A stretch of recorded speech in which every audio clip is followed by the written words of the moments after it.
Hello my dear student, welcome to Deepak classes. आपके शहर में बोलें या आपकी एक क्लास में एक बहुत इम्पोर्टेंट ग्राफ आज मैं बता रहा हूँ आपको, जो कि हमारा इनफाइनाइट सीरीज़ का आज का टॉपिक है। काफ़ी टाइम हो गया था इनफाइनाइट सीरीज़ में हमें आए। तो बच्चों, मैंने देखा जेई में एक ग्राफ या बोल सकते हो मॉडर्न फिजिक्स में फोटो इलेक्ट्रिक इफेक्ट से एक क्वेश्चन पूछा जाता है, और अगर वो ग्राफ से बेसिक हो गया या ग्राफ के बेस पे पूछ लिया गया तो इससे आसान क्वेश्चन आपके जेई में कभी नहीं होगा। आप पिछले सालों के अभी मैं आपको सारे क्वेश्चन दिखाऊंगा, 2022 के, 2021 के, 20 के लगभग 5 क्वेश्चन दिखाऊंगा। आप उससे ज़्यादा भी देख सकते हैं अगर आपके पास बुक है या प्रीवियस ईयर पेपर है। तो कितने क्वेश्चन पूछे गए हैं उस फोटो इलेक्ट्रिक ग्राफ से। पहली बात मैं आपको ये बताना चाहूँ, जो फोटो इलेक्ट्रिक इक्वेशन है हमारी, जो फोटो इलेक्ट्रिक इक्वेशन है, ऐसा कहे गए हैं कि जो फोटोन की एनर्जी है वो दो पार्ट में काम करती है।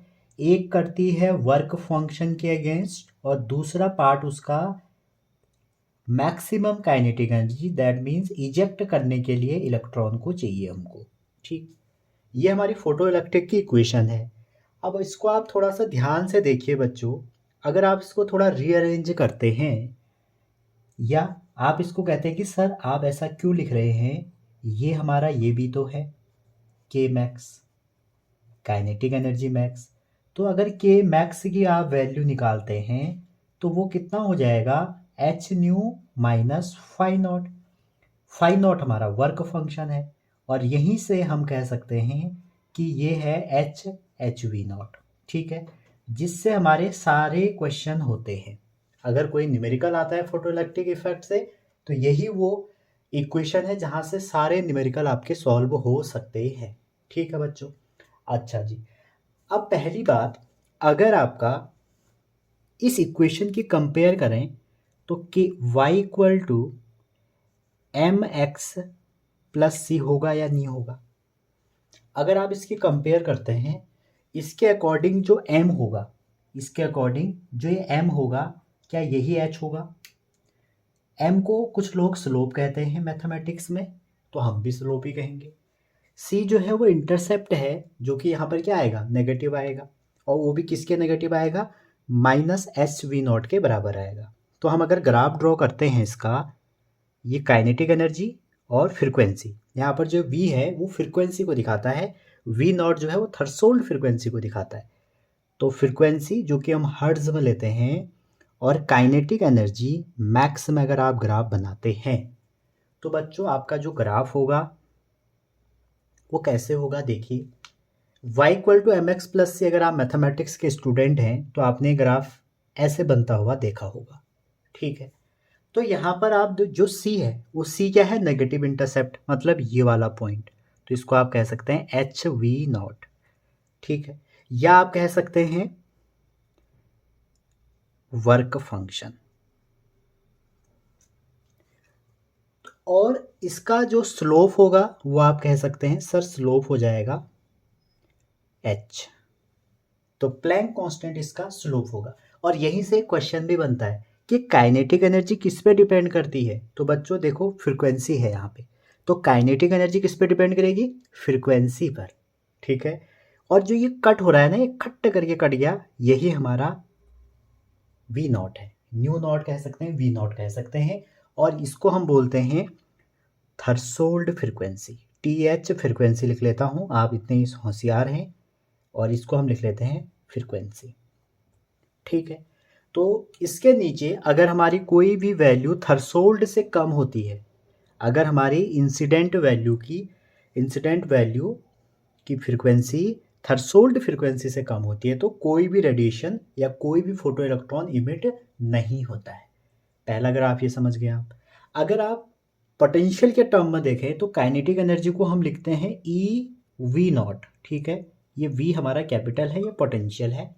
ठीक है, equal to H V minus work function, confusion ना हो मैं फाई नॉट कर लेता हूँ।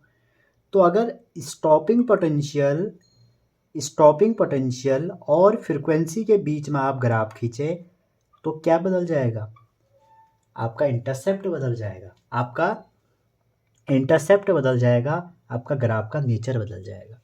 ठीक है, तो अगर आप स्टॉपिंग पोटेंशियल और फ्रीक्वेंसी के बीच में ग्राफ खींचें तो बच्चों अगेन वो ऐसे ही तो होगा, लेकिन ये जो पॉइंट होगा हमारा, ये हमारा फाई नॉट ओवर ई होगा, और इसका जो स्लोप हो जाएगा यहाँ पे, अगर आप y equal to m x plus c से कंपेयर करें, h बाई ई हो जाएगा। यहाँ तक आपको दिक्कत नहीं होनी चाहिए, बस इतना ही समझना था आपको, और यहीं से सारे क्वेश्चन आपसे पूछे जाएंगे। समझ में आया? पहला ग्राफ, दूसरा ग्राफ। यहाँ से आप कंक्लूजन कर सकते हैं कि जो काइनेटिक एनर्जी है वो डिपेंड करेगी फ्रीक्वेंसी पे, और जब काइनेटिक एनर्जी फ्रीक्वेंसी पे डिपेंड करेगी तो आप कहेंगे सर जो स्टॉपिंग पोटेंशियल है वो भी तो फ्रीक्वेंसी पे डिपेंड करेगा। ठीक है, इसका मतलब एक और हो गया, not depend on intensity, not depends on intensity. तो यहाँ से आपके ये वाला थ्योरेटिकल क्वेश्चन भी हो गया, ये पूछा गया है, आप खुद ही पीवाईक्यू उठाइए, और या हमारी जो टॉपर सीरीज है मॉडर्न की वो उठाइए, आपको पता लग जाएगा कि कितने पीवाईक्यू पूछे गए हैं। ठीक है, तो काइनेटिक एनर्जी और इसका एक ग्राफ है। अब हम एक क्वेश्चन में जाते हैं, फिर उसके बाद जेईक्यू क्वेश्चन में जाएंगे। अब ये क्वेश्चन है, अगर आप इस क्वेश्चन को कर लेते हैं तो आप जेई में सारे क्वेश्चन का धुआं धुआं कर देंगे। देखिए यहाँ तक तो सेम था कि फिगर ए, ये फिगर ए है आपका, so variation of a stopping potential with frequency for two photosensitive material sodium and aluminium. ठीक है, और जिसका ग्राफ ये दिया गया है। क्लियर हो गया?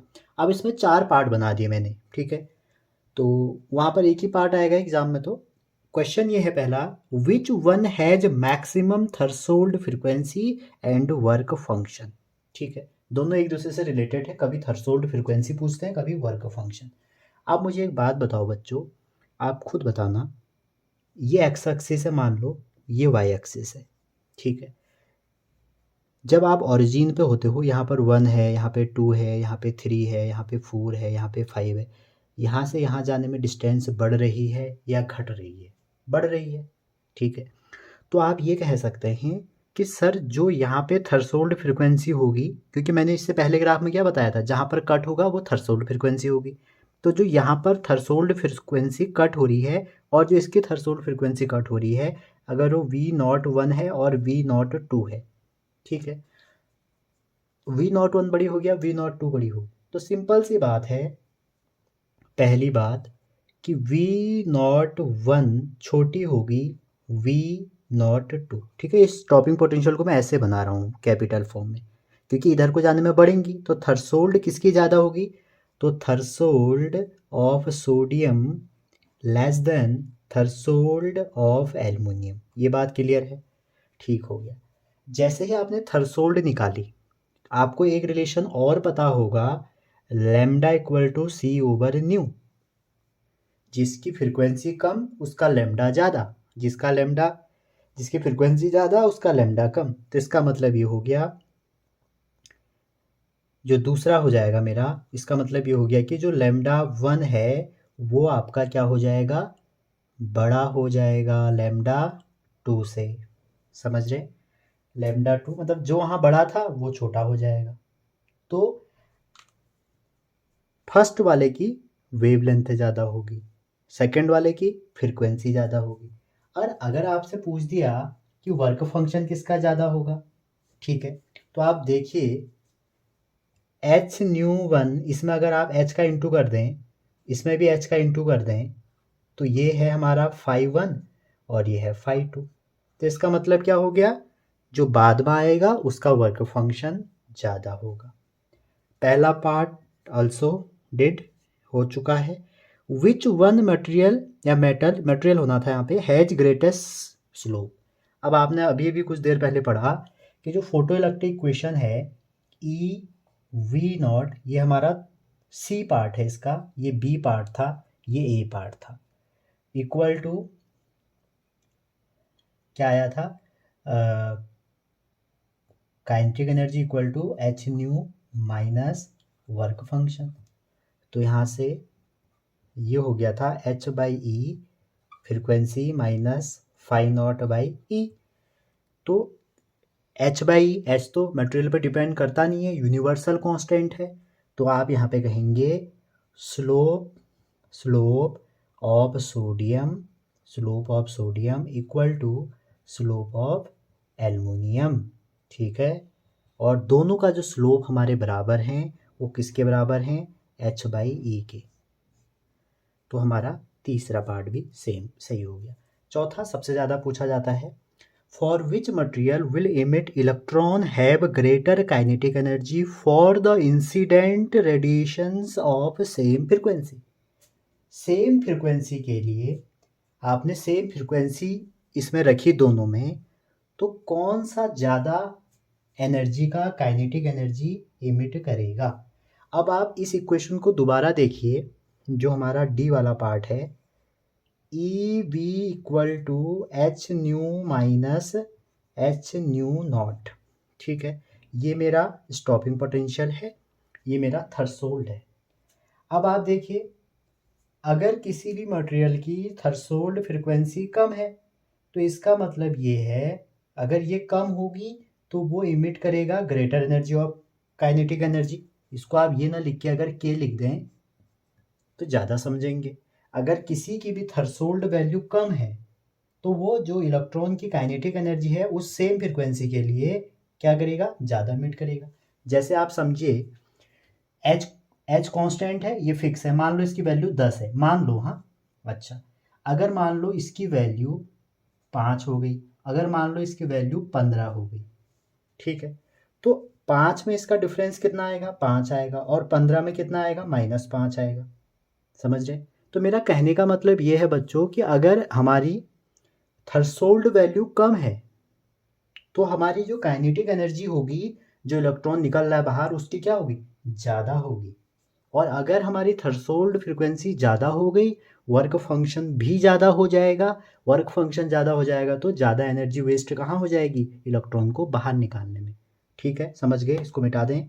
अच्छा, तो आप कहेंगे यहाँ पर कम किसकी है थ्रेशोल्ड, सोडियम की, तो जो सोडियम है will emit electron of greater kinetic energy. समझ गए, आई होप आप समझ गए होंगे। और जिसकी वेवलेंथ, अब देखो यहाँ पर पूछा भी जा सकता है वेवलेंथ के टर्म में, तो जिसकी वेवलेंथ ज़्यादा हो जाएगी, उल्टा हो जाएगा यहाँ पे फ्रीक्वेंसी के। ठीक है, जिसकी फ्रीक्वेंसी, हमारी थ्रेशोल्ड फ्रीक्वेंसी कम थी, उसने हमारा ग्रेटर निकाला। अब जिसकी वेवलेंथ ज़्यादा है वो हमारा ग्रेटर निकालेगा फिर। ठीक है, इसको आप समझ गए होंगे। तो कई बार ये पूछा, ये हो गया। एक बार ये पूछा गया था जेई में कि अगर आप ई बना देता हूँ इसको, अगर आप क्या करते हैं, डिस्टेंस बिटवीन लाइट सोर्स और प्लेट, मेटल या मटेरियल के बीच की डिस्टेंस को डबल कर देते हैं। किस किस के बीच, लाइट सोर्स और मटेरियल या मेटल के बीच की डिस्टेंस को बढ़ा देते हैं, इंक्रीज कर देते हैं। तो बताइए स्टॉपिंग पोटेंशियल में क्या फ़र्क पड़ेगा। तो बच्चों कुछ फ़र्क नहीं पड़ेगा, no effect on stopping potential. क्यों, ऐसा क्यों कह रहा हूँ, stopping potential depends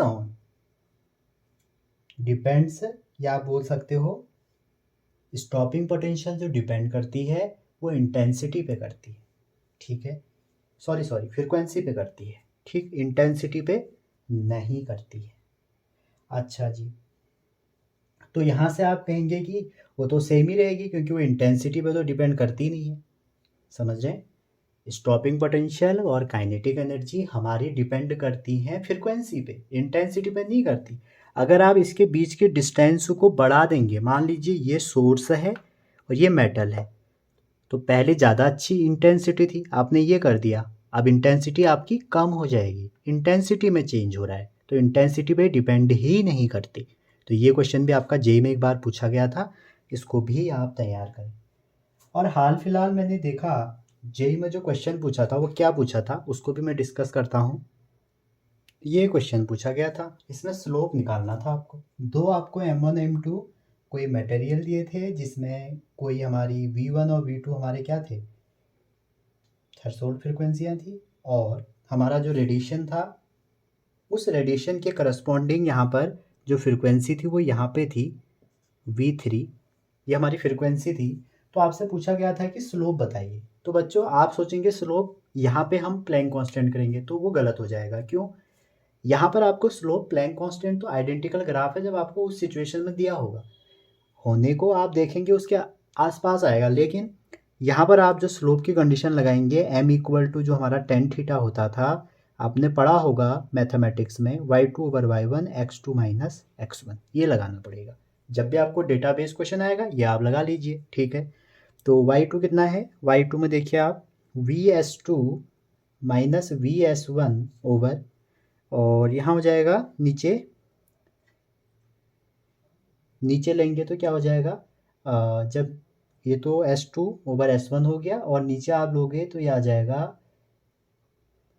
V01 final minus initial होता है, ये हो जाएगा। तो ऊपर हम कर लेंगे 8 माइनस 5 ओवर, नीचे कर लेंगे 4 माइनस 3, तो आंसर आ जाएगा 8 में से 5 गया 3/1। तो इसका स्लोप कितना हो जाएगा, इसका स्लोप 3 आ जाएगा, ठीक है। तो ऐसे आपको क्वेश्चन मिलेंगे। अच्छा, आपसे अगर पूछा जाएगा, कई बार ऐसा क्वेश्चन पूछा जाता है कि does the slope of graph depend on nature of material use, तो आप लिखेंगे no, it is same value for all material because its value is equal to Planck constant and Planck constant is a universal constant, ठीक है। तो ये था हमारा छोटा सा एक वीडियो, शायद थोड़ा लंबा हो गया। अब इसके बाद मैं आपको 5 क्वेश्चन दे रहा हूँ, आपको करने हैं, और कमेंट जरूर करना। आपका कमेंट ही मेरे को बताता है कि आपको कितना समझ में आ रहा है, ठीक है। तो उन 5 क्वेश्चनों के आंसर आप ज़रूर कमेंट करिएगा। मिलते हैं अगली इनफाइनाइट सीरीज़ की वीडियो में। थैंक यू, ध्यान रखिए, तब तक पढ़ते रहिए, पॉजिटिव रहिए।